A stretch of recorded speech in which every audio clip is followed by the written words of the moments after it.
Restez connectés pour écouter cette prédication du pasteur Daniel Vindigny. Ce programme vous est proposé grâce au soutien des partenaires du ministère Salut pour le Monde et des abonnés de la chaîne YouTube du pasteur Daniel Vindigny. Qu'appelons-nous légalisme?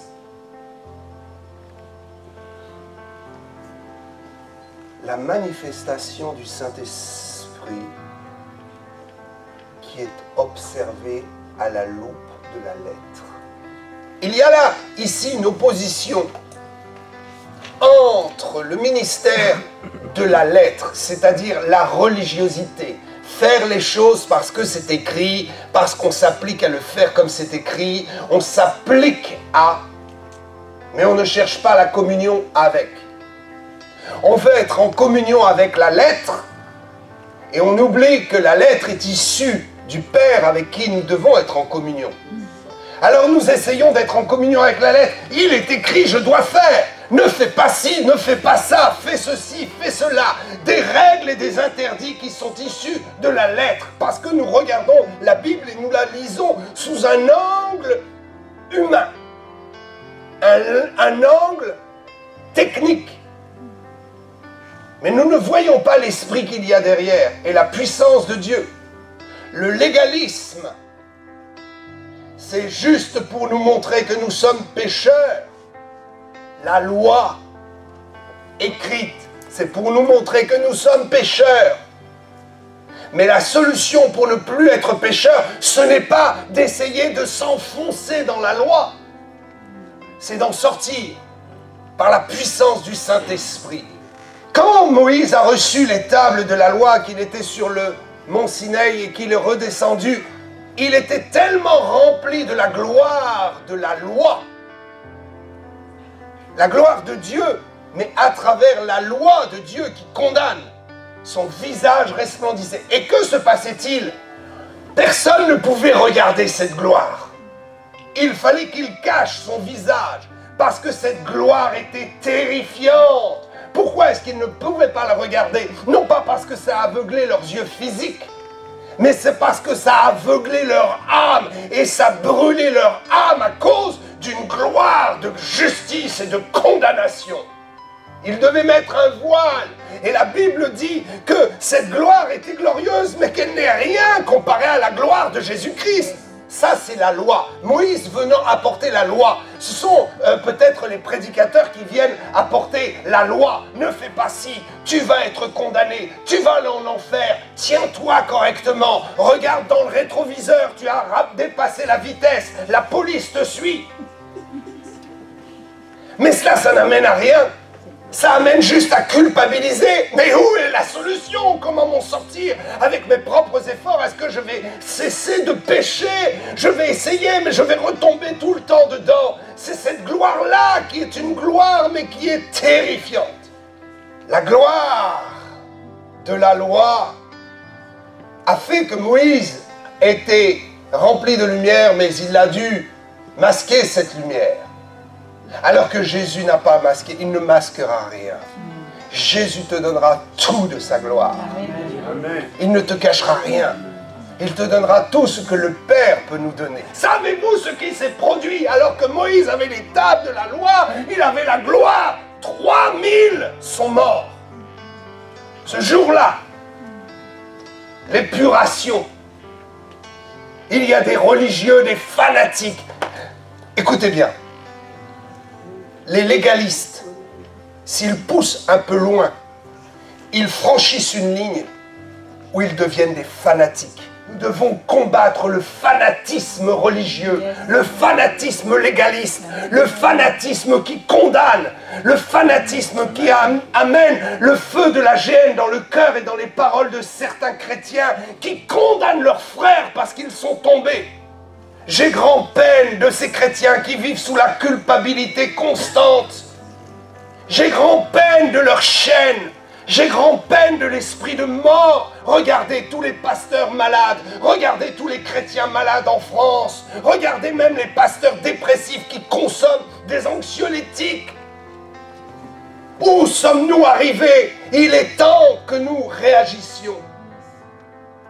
Je préfère fuir que de perdre ma vie dans du légalisme pour en mourir. Ils sont vraiment morts. 3000, me dites-vous? Actes chapitre 2, verset 41. Le feu du Saint-Esprit est descendu. La gloire de la Pentecôte et de la grâce est descendue. Alléluia. La validation d'un évangile de grâce. 3000 furent baptisés en ce jour-là. Le nombre des disciples s'augmenta d'environ 3000 âmes. Ce que la loi a tué, la grâce l'a ressuscité. Parlez à Dieu selon votre cœur, ne cherchez pas à faire des prières toutes faites, légalistes, en disant je ne peux pas parler à Dieu, il faut que je prépare mon texte, parce que c'est Dieu quand même. Eh mon ami, c'est ton Père, il t'a lavé de tous tes péchés. Ne crois-tu pas qu'il a envie d'entendre ce qui est dans ton cœur? Si vous avez à cœur d'inviter le pasteur Daniel Vindigny dans le cadre d'un programme d'évangélisation, pour un culte spécial, un séminaire, un service de guérison ou tout autre événement, n'hésitez pas à contacter le ministère Salut pour le monde à l'adresse qui s'inscrit actuellement sur votre écran. En France ou à l'international, le pasteur Daniel Vindigny a véritablement reçu l'appel d'un ministère itinérant et sera heureux de venir apporter la bonne nouvelle de l'Évangile dans vos villes et vos nations. C'est l'année de l'accélération. Amen. Amen. Je le déclare pour ma vie. Secondement, pour ma famille. Ensuite, pour tous mes enfants spirituels qui sont en formation à mes côtés. Amen. Pour tous les ministères que j'ai aidés à devenir ce qu'ils sont.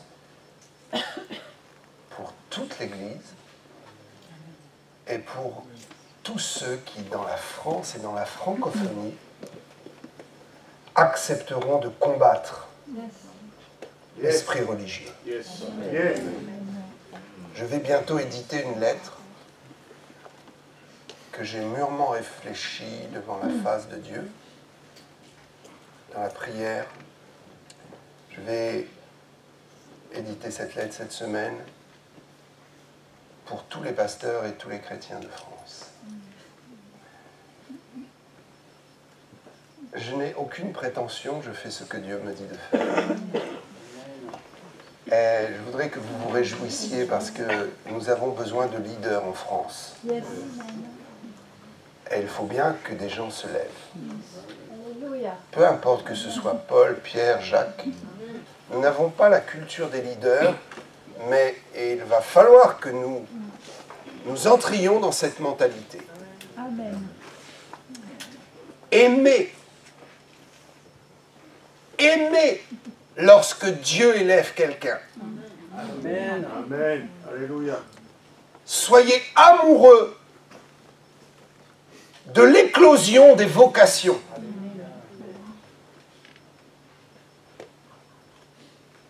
On peut se réjouir de voir une fleur éclore. Peut-être on vous a offert des fleurs. Peut-être, messieurs, vous avez offert des fleurs et ils étaient tout en bourgeon et vous avez dit « Oh, je les offre bien en bourgeon pour qu'ils durent le plus longtemps possible. » Et on aime voir ces fleurs éclore et s'ouvrir. Mais bien peu de choses, c'est bien peu de choses. Est-ce que nous ne voudrions pas goûter ce bien céleste et cette joie de pouvoir voir l'éclosion d'une vie pour Dieu, l'éclosion d'un ministère, l'éclosion d'un leadership produit par le ciel. Non pas une vedette qui se fait vedette en s'autoproclamant, non pas une vedette qui soit adorée, mais quelqu'un qui porte la charge et qui la porte plus haut. Au nom du peuple. Alléluia. Alléluia. Nous avons besoin d'avoir des leaders en France et nous allons prier pour cela. Et nous allons encourager ceux que nous voyons entrer dans la faveur de Dieu. Je me suis souvent levé le matin Et dans ma chambre de prière, j'ai observé l'espace spirituel en esprit. Et je suis comme un aigle qui vole de partout et qui scrute et qui guette partout où une éclosion est prête à se faire. Il faut être des guetteurs. Et j'observe comment le Saint-Esprit appelle un homme, une femme, un adolescent à servir le Seigneur. Il faut être des scruteurs. Il faut ouvrir les yeux, il faut observer, il faut être sensible. Et il faut se dire, je dois observer. Et je m'attends à ce que Dieu fasse jaillir quelque part une vocation. Et quand je la vois et que c'est Dieu qui le fait, je vais investir dans cette vocation. Investissez dans les vocations et dans les hommes, dans les femmes qui se lèvent pour Dieu. Cessons d'investir dans les pierres. Cessons d'investir dans des discussions sans fin. Vous savez qu'il y a des chrétiens et des églises qui dépensent beaucoup d'argent pour faire des tables rondes et parler et parler. Ils se réunissent le matin, ils parlent, et le midi arrive, ils font un bon repas. D'ailleurs, ils attendent cela. Et l'après-midi, ils reparlent encore, et ça coûte des sous, ça coûte de l'argent, mais ça n'amène à rien. Arrêtons de nous asseoir aux tables de discussion. Commençons à passer à l'action et soyons des guetteurs. Afin de faire la promotion, exactement la promotion de ce que le Saint-Esprit a déjà promu. Ne perdons pas notre temps avec ceux qui s'autoproclament ou qui se lèvent dans l'orgueil pour vouloir faire. Que Dieu les aide et les bénisse. Nous n'irons même pas les condamner. Mais nous ne perdrons pas de temps. Au lieu de toujours voir et de toujours regarder à ce qui ne va pas, commencez à être des aigles. Ayez la vue spirituelle. Élevez votre vue. Élevez-vous et votre regard changera. Amen. Si vous voulez élever le potentiel de votre regard, il faut vous élever vous-même. Ce n'est pas en restant au ras du sol que votre vue changera. Vous savez, souvent le paysage ne change pas. C'est notre position qui change et qui nous permet de voir les différents aspects du paysage. Je voudrais lire un texte avec vous que le Seigneur a mis sur mon cœur, spécialement pour aujourd'hui. 1 Corinthiens 3, 6. 1 Corinthiens chapitre 3, verset 6. J'ai planté, Apollos a arrosé, mais Dieu a fait croître. Amen. Alléluia. La croissance peut avoir un rythme différent. Je proclame sur vous, en 2018, une accélération de la croissance. Amen. Une faveur de Dieu qui va faire croître, en accélérer vos affaires, votre business. Amen. Parce que vous avez besoin d'argent et l'Église a besoin d'argent. Et les ministères ont besoin d'argent pour porter la parole. C'est Dieu qui multiplie les finances, les contrats. C'est Dieu qui multiplie les entreprises. Il fait croître. Je crois que les chefs d'entreprise doivent découvrir en France le pouvoir de la croissance par le serviteur de Dieu qui arrose sur ce qui a été planté dans les fondations évangéliques, chrétiennes et bibliques. Des chrétiens ont découvert la foi, ils font des entreprises. Je suis persuadé que le développement de leur entreprise peut être miraculeux s'ils soumettent chacune de leurs décisions, chacune de leurs prises d'opposition dans leur entreprise à la parole de Dieu qui va les arroser, afin que Dieu puisse faire croître. Dieu ne fait pas croître ce qui n'est pas arrosé. Hey! J'ai planté, il faut un fondement. Il a planté quoi? Il a planté ce que nous plantons, la semence de l'évangile, la semence de foi. Il faut venir à l'église pour recevoir la semence. Vous et moi, nous n'avons pas fini de recevoir des semences de foi qui sont un fondement pour que nous construisions quelque chose que Dieu nous a dit de faire. Il y a le fondement de la foi et il y a tous ces fondements qui viennent se rajouter sur lesquels nous allons bâtir un projet personnel. Il y a des projets que Dieu va te donner qu'il ne donnera pas à ton voisin. Il faut t'occuper de tes projets. Tu ne rendras pas compte pour les projets de l'autre. Tu vas rendre compte pour tes propres projets et ce que tu en auras fait. Il y a une plantation, il y a une semence en nous. La semence de la parole et de la foi. Et sur cette base, il faut arroser. Amen.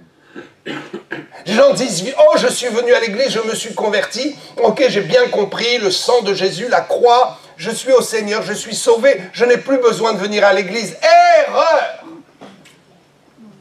C'est à l'église que ta fondation va être arrosée, que la semence va être arrosée. Ce n'est pas le tout de recevoir une semence prophétique. Vous pouvez venir à l'église et on prophétise sur vous. Mais il faut arroser tout cela. Prenez une graine, plantez-la en terre dans un terrain sec. Si cette graine n'est pas arrosée, elle se desséchera et elle ne pourra jamais éclore. Commencez à l'arroser et elle va éclore. Cessez de l'arroser et elle cessera de croître. Vous et moi, nous sommes des semeurs. Amen. Vous et moi, nous sommes des gens qui arrosons. Si vous avez semé quelque part, cherchez à arroser. Inquiétez-vous si quelqu'un arrose. Parce que si quelqu'un n'arrose pas la semence que vous avez mise dans un cœur, c'est à vous de le faire. Ici, nous voyons que l'apôtre a planté et Apollos est venu arroser. Alléluia! Il faut aussi accepter que quelqu'un arrose ce que vous avez planté. La diversité des ministères et des actions. Amen. Vous avez pu amener les fondements de la foi dans le cœur de quelqu'un avec brio. Vous avez pu semer une parole puissante. Mais il faut penser à arroser cette parole.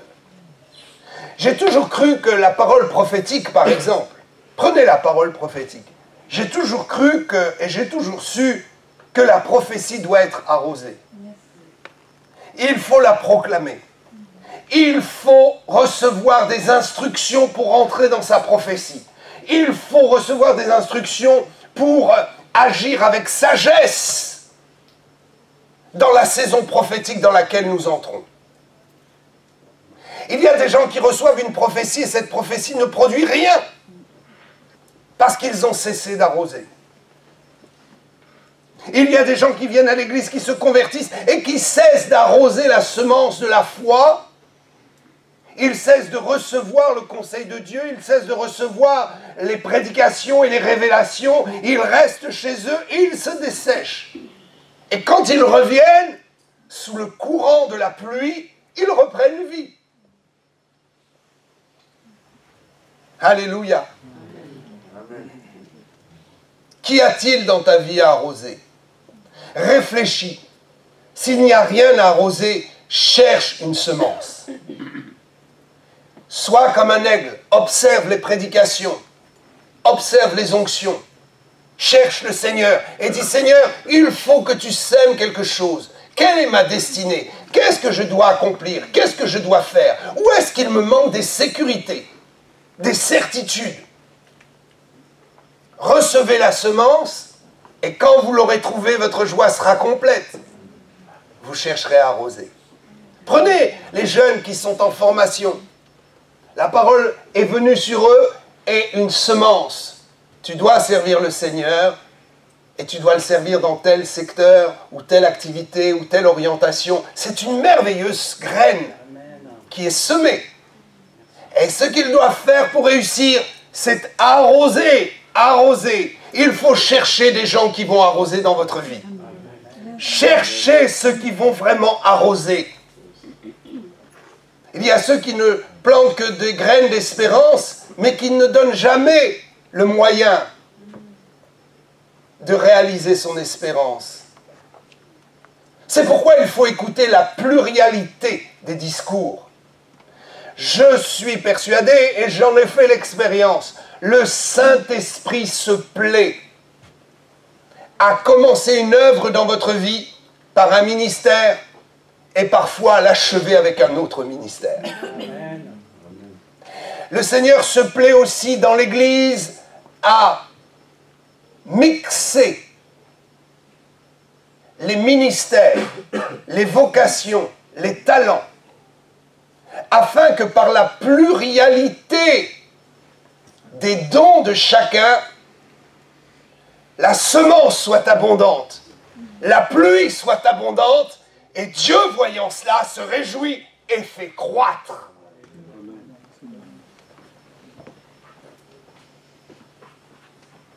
Ce n'est pas nous qui faisons croître.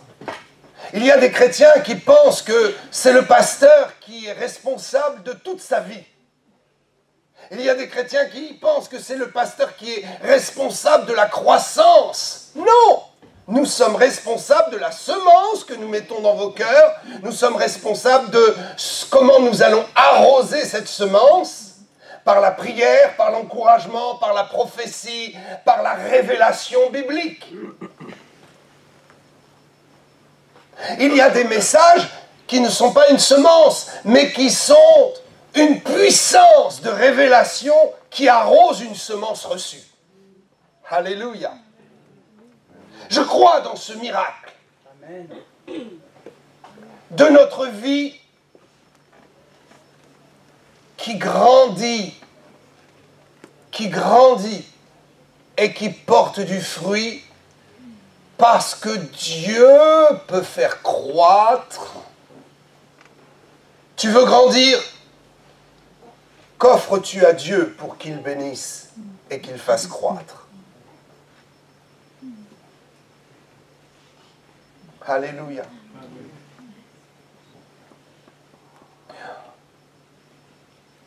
En sorte, verset 7, que ce n'est pas celui qui plante qui est quelque chose, ni celui qui arrose, mais Dieu qui fait croître. Alléluia.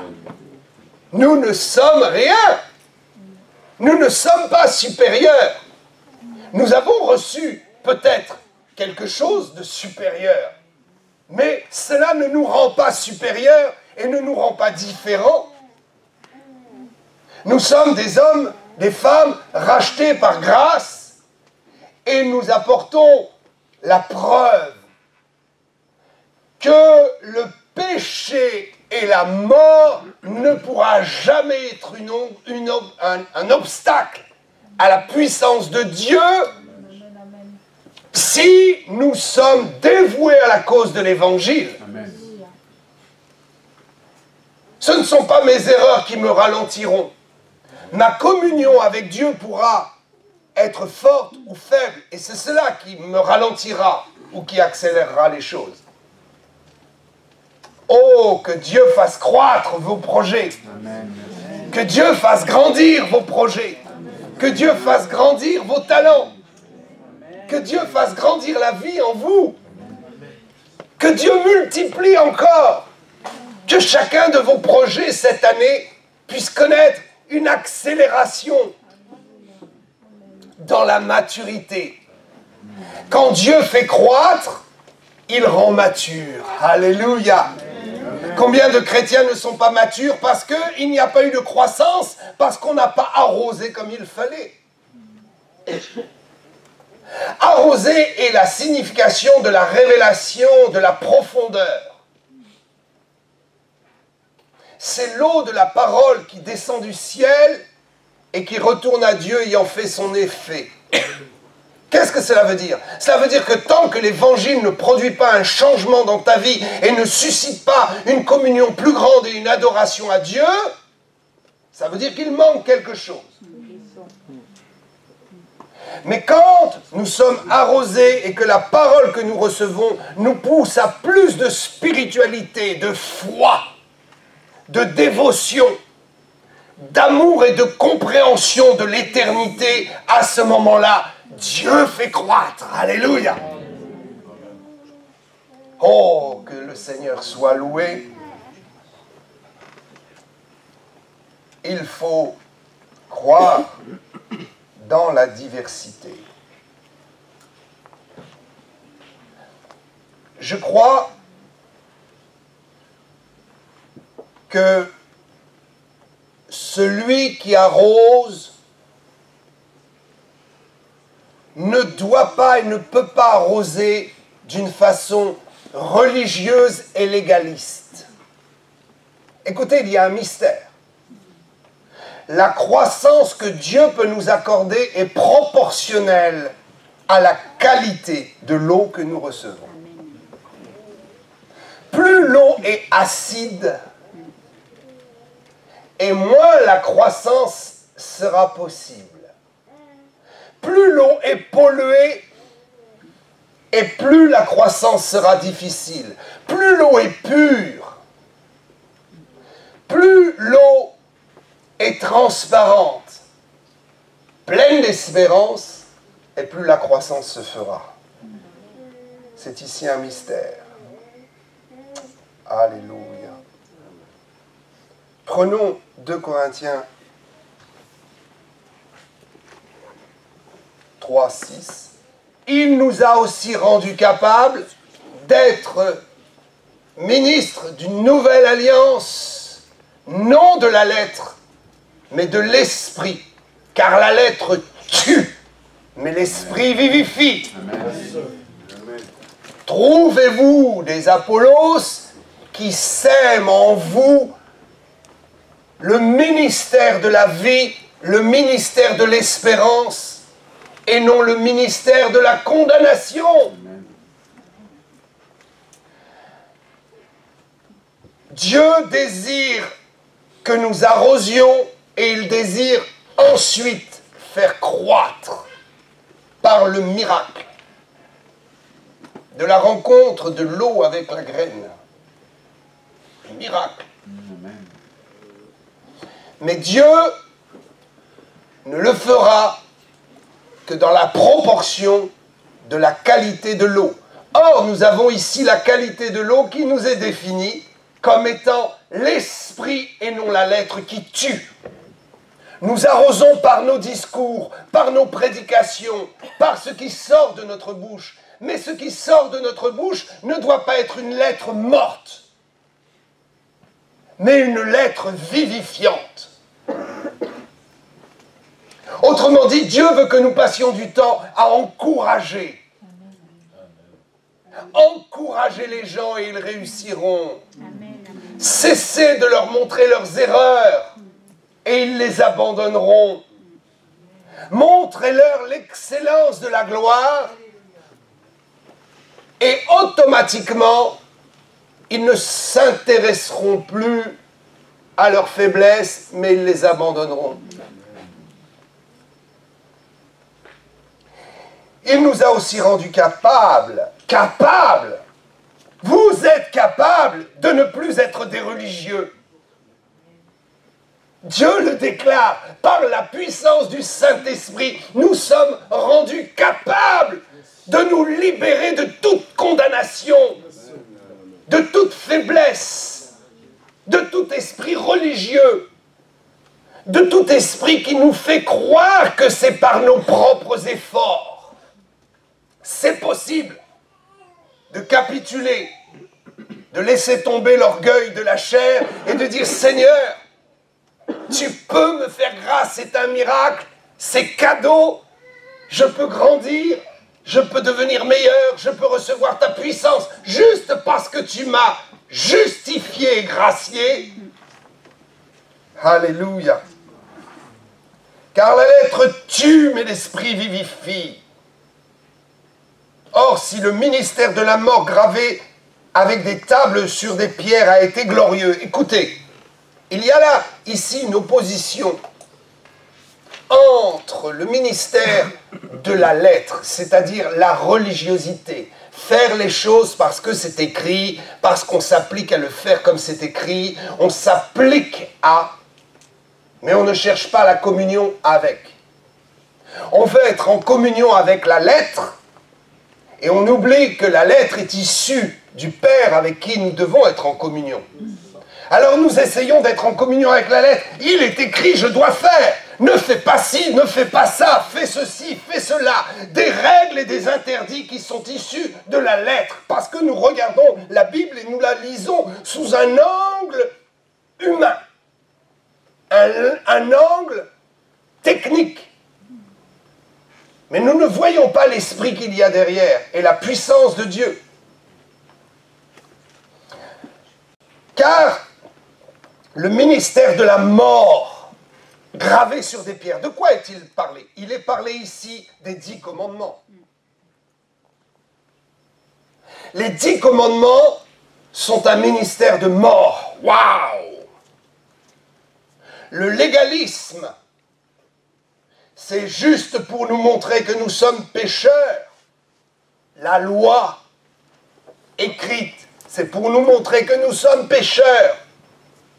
Mais la solution pour ne plus être pécheur, ce n'est pas d'essayer de s'enfoncer dans la loi. C'est d'en sortir par la puissance du Saint-Esprit. Or, le ministère gravé sur des pierres a été glorieux. Au point que les fils d'Israël ne pouvaient fixer les regards sur le visage de Moïse à cause de la gloire de son visage. Écoutez, ceci est glorieux, mais ce n'est pas glorieux. Parce que nous avons, par l'exemple de Jésus à la transfiguration, quelque chose de plus glorieux. Je voudrais que nous comprenions. Quand Moïse a reçu les tables de la loi, qu'il était sur le mont Sinaï et qu'il est redescendu, il était tellement rempli de la gloire de la loi. La gloire de Dieu, mais à travers la loi de Dieu qui condamne, son visage resplendissait. Et que se passait-il? Personne ne pouvait regarder cette gloire. Il fallait qu'il cache son visage, parce que cette gloire était terrifiante. Pourquoi est-ce qu'ils ne pouvaient pas la regarder? Non pas parce que ça aveuglait leurs yeux physiques, mais c'est parce que ça a aveuglé leur âme et ça brûlait leur âme à cause d'une gloire de justice et de condamnation. Ils devaient mettre un voile.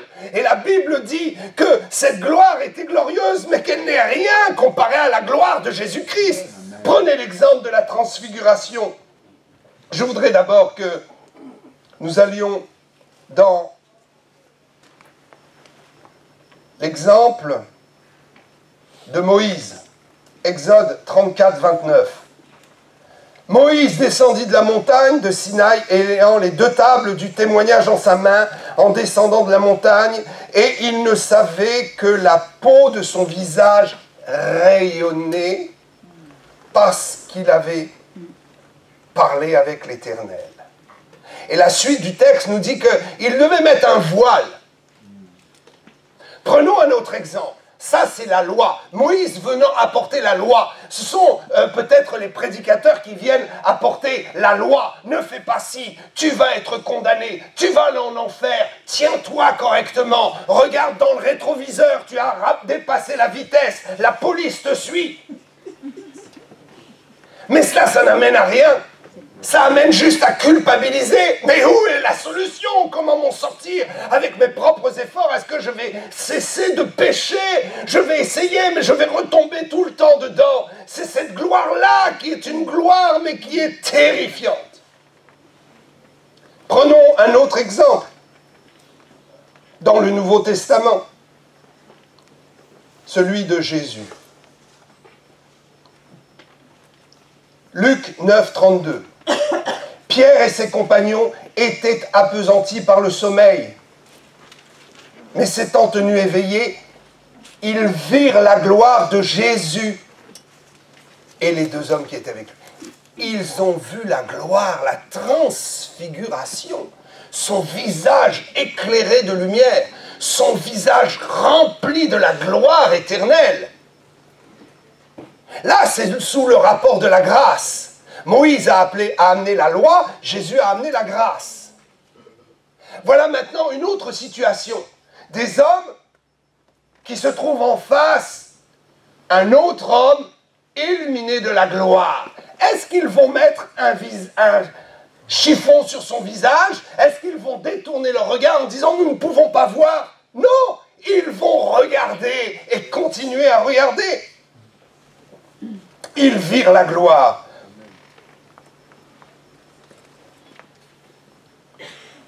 Au moment où ces hommes se séparaient de Jésus, Pierre lui dit « Maître, il est bon que nous soyons ici. Dressons 3 tentes pour toi, pour Moïse, et une pour Élie. » Ok. Jésus revient bientôt. Amen. Amen. Je crois qu'il reviendra au tabernacle. Amen. À la fête des tabernacles.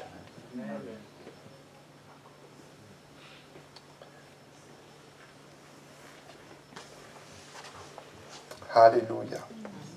Il est bon que nous soyons ici, avec toi. Ces apôtres n'ont pas dû s'écarter de la gloire, ils s'en sont approchés. Ils n'ont pas dû masquer cette gloire, ils en ont pleinement profité. Ils n'ont pas interrompu leur discours, ils ont été dans un discours tout à fait humain, normal et simple. Il y a des gens qui sont tellement culpabilisés qu'ils ne savent plus parler à Dieu. Et il y en a d'autres qui sont tellement dans la grâce qu'ils parlent à Dieu avec tellement de simplicité. Parlez à Dieu selon votre cœur, ne cherchez pas à faire des prières toutes faites, légalistes, en disant je ne peux pas parler à Dieu, il faut que je prépare mon texte, parce que c'est Dieu quand même. Eh mon ami, c'est ton Père, il t'a lavé de tous tes péchés. Ne crois-tu pas qu'il a envie d'entendre ce qui est dans ton cœur? Alléluia. Le texte nous dit que la gloire de la loi a fait que Moïse était rempli de lumière, mais il a dû masquer cette lumière. Alors que Jésus n'a pas masqué, il ne masquera rien. Jésus te donnera tout de sa gloire. Amen. Il ne te cachera rien. Il te donnera tout ce que le Père peut nous donner. La problématique de la loi. Regardez ce qui s'est passé. La Bible nous dit que Apollos va arroser et que Dieu va faire croître. Je crois que le discours d'Apollos était un discours absolument dans la justification et la grâce. C'est ce qui a permis la croissance de l'Église primitive et la puissance exercée. Et ce texte nous dit que les tables de la loi étaient dans la main de Moïse et la loi écrite a été glorieuse, mais elle a été beaucoup moins glorieuse. Et le texte nous dit que cette gloire était une gloire mortelle. Savez-vous ce qui s'est passé? Quand Moïse est descendu avec les tables et qu'il a constaté le veau d'or et tout cela, alors il s'est mis en colère. La colère de Dieu, la loi a parlé. Et il a dit, maintenant que tout le monde se prenne des armes et se tourne vers son frère et qu'il y ait une épuration et une justice. Et savez-vous ce qui s'est produit? Savez-vous ce qui s'est produit? Alors que Moïse avait les tables de la loi, il avait la gloire. 3000 sont morts.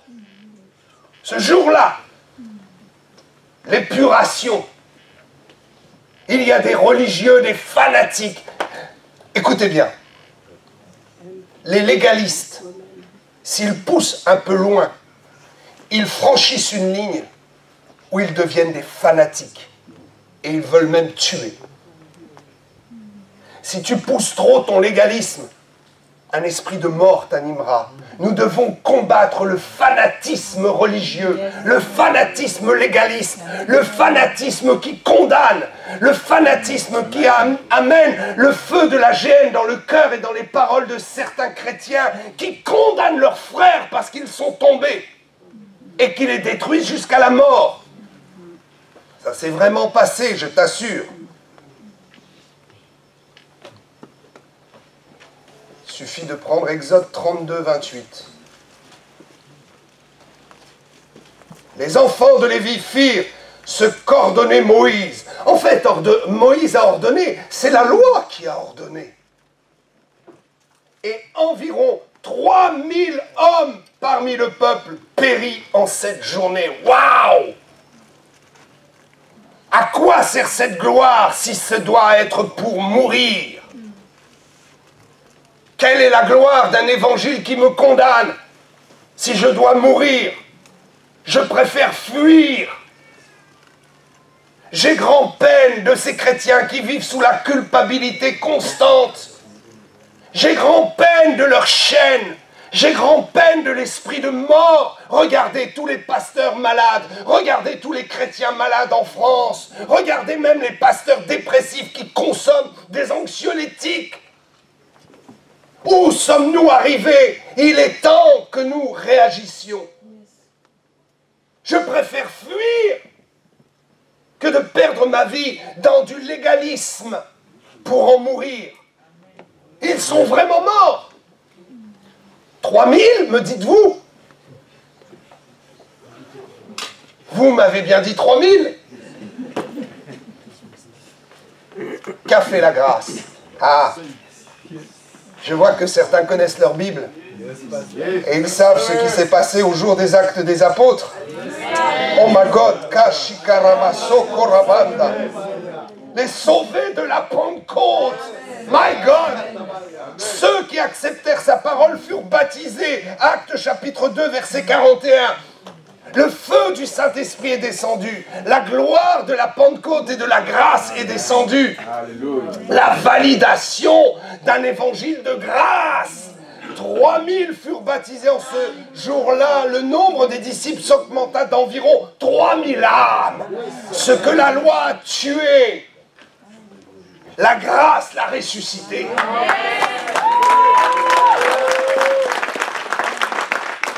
Ce que la loi a tué, j'ai un bon espoir et j'ai une bonne nouvelle pour toi. Tout ce qui a été tué par ton légalisme ou le légalisme de ceux qui t'ont condamné peut ressusciter par la puissance du Saint-Esprit. Par la puissance du Saint-Esprit. Être sauvé et sauver ce qui a péri. Alléluia. Amen.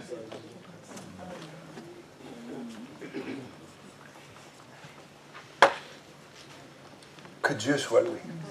Amen. Que Dieu soit loué.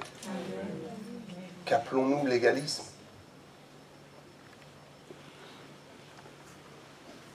La manifestation du Saint-Esprit qui est observée à la loupe de la lettre. Savez-vous que derrière la lettre se cache la vie de l'Esprit? Et ceux qui examinent tout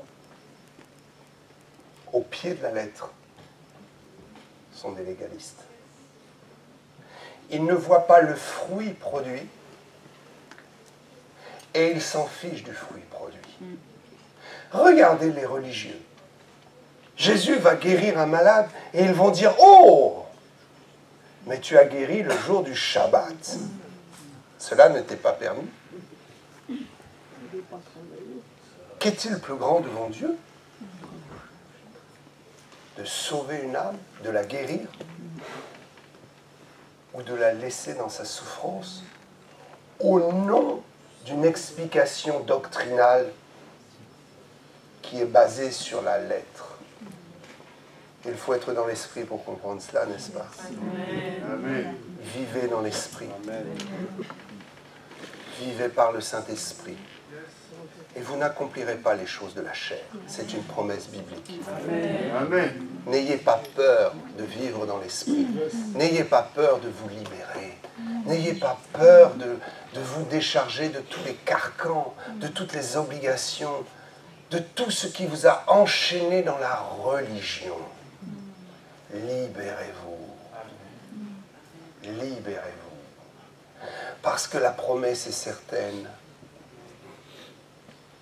Vivre par l'esprit nous garantit une vie clean devant Dieu. Le Saint-Esprit s'occupera bien de vos faiblesses pour les neutraliser et les anéantir. Ce n'est pas la coutume qui nous délivrera. Ce n'est pas la théologie qui nous délivrera. Ce n'est pas l'observation stricte de choses que nous ne comprenons même pas qui nous délivrera. C'est la liberté en Christ. Amen. La liberté en Christ. Et je voudrais tellement que chacun soit libre et n'accorde pas le pouvoir du Saint-Esprit à des actes religieux. Il y a des gens qui font des actes religieux, ils pensent que la puissance est dans ces actes. La puissance n'est pas là. La puissance est dans votre cœur. La puissance est dans votre esprit, par le Saint-Esprit. Alléluia. Une nouvelle accélération. Nous allons être arrosés. Et Dieu promet qu'il va faire croître. Par une pluie qui va être sanctifiée. Avons-nous demandé à venir au monde? Non. Avons-nous demandé à souffrir? Non. Parfois même, si nous réfléchissons, nous disons c'est injuste. Je souffre des choses, je ne mérite pas ça. C'est pourquoi Jésus nous fait grâce. C'est pourquoi il veut que nous prenions soin de notre vie. C'est pourquoi il veut que nous prenions soin de nous-mêmes, que nous arrêtions de nous faire du mal. Jésus est venu afin que Satan ne nous fasse plus de mal. Pourquoi est-ce que nous allons prendre la place de Satan et nous faire du mal maintenant? Se négliger, ne pas vouloir prendre soin de soi, ne pas vouloir profiter de la vie. Vous savez, la rédemption n'est plus et n'est pas dans ce monde. Elle n'est pas dans la nature. Elle n'est pas dans les choses qui nous environnent. Mais la bénédiction y réside encore. Je vais vous donner un secret. Quand Jésus a guéri l'aveugle, très certainement, cet homme n'avait plus d'œil dans son orbite, dans les orbites de l'œil, soit l'œil était complètement desséché, il a fallu refaire une création. C'est pourquoi Jésus a craché par terre, il a fait de la boue et il a mis. Et à ce moment-là, Jésus a voulu indiquer que le monde a été créé pour l'homme qui, lui, a été créé de la poussière de la terre. Le corps physique a été créé de la poussière. Dieu a parlé sur la poussière et la poussière a créé le corps. Jésus a mis sa salive, il est la parole. Sa salive est l'image de sa parole sur de la terre. Et il a recréé l'œil, les yeux. Mais Jésus a voulu nous montrer que la rédemption n'est pas dans la création. Parce qu'il a fallu que cet homme aille se laver au réservoir de Siloé. Image de la grâce. Je n'ai pas le temps de vous expliquer Siloé. Mais Siloé est là l'image de la grâce. Il a fallu qu'il soit nettoyé par la grâce. Il y a des gens qui pensent que la rédemption est dans ce monde. Ils vont adorer les arbres, ils vont adorer la nature, ils vont faire tout un tas de trucs alimentaires et se mettre des contraintes, ne sachant pas que Dieu bénit tout ce que nous mangeons, et qu'il transforme et qu'il régénère tout ce que nous mangeons, et que tout ce que nous mangeons est bon. Écoutez bien, la rédemption n'est plus dans la création, mais la bénédiction est toujours dans la création. je peux profiter de ce monde et être béni par ce monde, par l'avancée technologique. Dans la fin des temps, la connaissance augmentera pour l'évangile, mais pour le monde aussi. Et je peux bénéficier de l'avancée technologique. Avoir une voiture propre, une voiture avec plein de gadgets, j'aime ça. Pouvoir avoir de beaux vêtements, tout légers qui tiennent bien chaud l'hiver. Pouvoir aller chez le coiffeur, pouvoir profiter de la mer, des joies aussi de la mer, avec toute l'avancée technologique. Aujourd'hui, nous pouvons, même un smigard, écoutez bien, écoutez-moi bien, même un smigard peut vivre mieux qu'un roi qui a vécu il y a 1500 ans. Amen. Non, je vous le dis. L'eau chaude, l'eau courante, tout ça, être au chaud là où il fait froid, être rafraîchi là où il fait chaud, pouvoir manger des trucs incroyables, profiter de la vie. La bénédiction est toujours dans la création. C'est pour ça que Jésus a pris la boue et qu'il a refait un œil. Il a dit ça, ce n'est pas la rédemption. L'œil finira. Mais il y a toujours une bénédiction à prendre de cette terre. Parce que nous avons Jésus-Christ. Alléluia.